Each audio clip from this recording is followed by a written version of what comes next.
আসসালামু আলাইকুম প্রিয় দর্শক, যারা দেশ ও প্রবাস থেকে আমার ভিডিওটা দেখছেন সবাইকে স্বাগতম।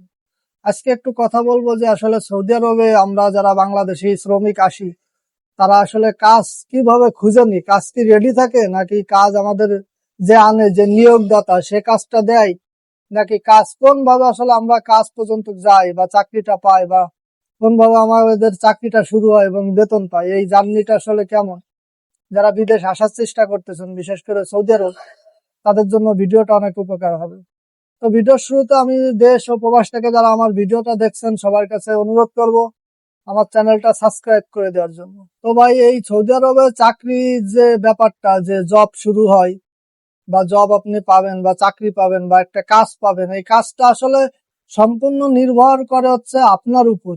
এখানে কেউ কারো চাকরি খুঁজে দেয় না বা চাকরি খোঁজার দায়িত্ব নেয় না। যে আপনারা সৌদি আরব নিয়ে আসতেছে, যদি কোনো কোম্পানির বিষয় আনে, যদি কোম্পানিটা লিগাল, সে আপনারা কোম্পানির বিষয়ই আনে, সেক্ষেত্রে হয়তো কাজ আপনার রেডি থাকবে যে আপনি ওই কোম্পানিতে জয়েন করবেন, কাজ করবেন, স্যালারি পাবেন, বাস আপনার কপাল ভালো, যেহেতু আপনি কোম্পানির বিষয় আইছেন। যদি তাছাড়া আপনি যদি আসেন দালালের মাধ্যমে, বিভিন্ন সাপ্লাই ভিসা হয়ে যায় বা ফ্রি ভিসা বলে যাকে, ফ্রি ভিসা বলতে আসলে কোনো ভিসা নেই, যে মানে আপনি এখানে এসে আপনার ইচ্ছা মতো কাজ করতে পারবেন, এটাকেই সাধারণত ফ্রি ভিসা বলে। এই বিষয়ে যদি আসেন, সেই ক্ষেত্রে শুধুমাত্র আপনারা এই দেশে নিয়ে আসবে, এই দেশে যে আপনার নিয়োগদাতা বা আপনি যার মাধ্যমে আসতে যাচ্ছেন, সে আপনারা শুধু এই দেশে নিয়ে আসবে। এরপরে বাকি প্রসেসটা আপনারই, হয়তো সে আপনারা আকামা করে দেবে বা একটা থাকার জায়গা দিল, কিন্তু কাজ ভাই কেউ কাউরে দেয় না। এই জায়গার কাজ, আপনি ধরেন ড্রাইভার, বা আপনি ধরেন এসি ফ্রিজের মেকানিক, বা আপনি ইলেকট্রিশিয়ান, বা আপনি হোল্ডার, বা আপনি যে কোনো কাজ বাংলাদেশ থেকে শিখে আসছেন, ভাবছেন এই জায়গায় আসলেই চাকরি, এরকম না।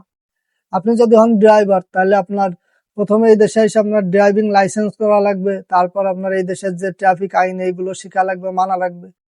এরপর আপনার চাকরি খোঁজা লাগবে বিভিন্ন জায়গায়, যে ভাই আমি তো গাড়ি চালাতে পারি, আমার একটা চাকরি হবে কিনা।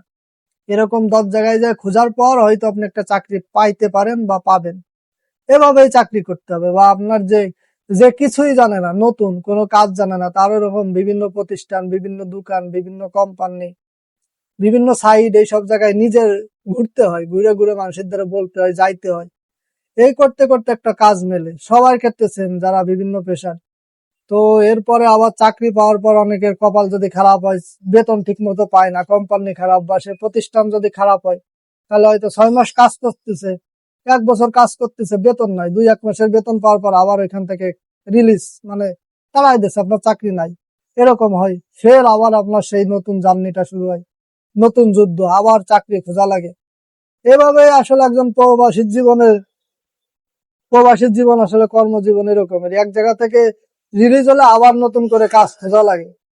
যখন আপনি 1 বছর, 2 বছর, 5 বছর কাজ করবেন, তখন হয়তো আপনার বিভিন্ন জায়গায় পরিচিতি পাবেন, পরিচয় হবে, কাজ জানবেন, ওই সময় হয়তো আপনার কাজটা একটু তাড়াতাড়ি হয়ে যাবে বা একটু ভালো মূল্যে ভালো কোম্পানিতে পাবেন। কিন্তু প্রথম পর্যায়ে ভাই কাজটা খুব কষ্টসাধ্য এবং কঠিন বিষয়। নিজের কাজ নিজেরই খুঁজে নিতে হয়, এটাই হচ্ছে সৌদি আরবের বাস্তবতা। এখানে আপনার কেউ কাউরে কাজ খুঁজে দেয় না, বা খুঁজে দেওয়ার সময় সুযোগ কোনো কিছুই নাই। আপনার কাজ আপনারই খুঁজতে হবে, আপনারই ধরতে হবে। এরপর আপনার কপাল যদি ভালো হয়, আপনি কাজ পাবেন, এবং কাজ করে যদি আস্তে আস্তে কাজ শেখেন, ভালো পর্যায়ে যাইতে পারবেন।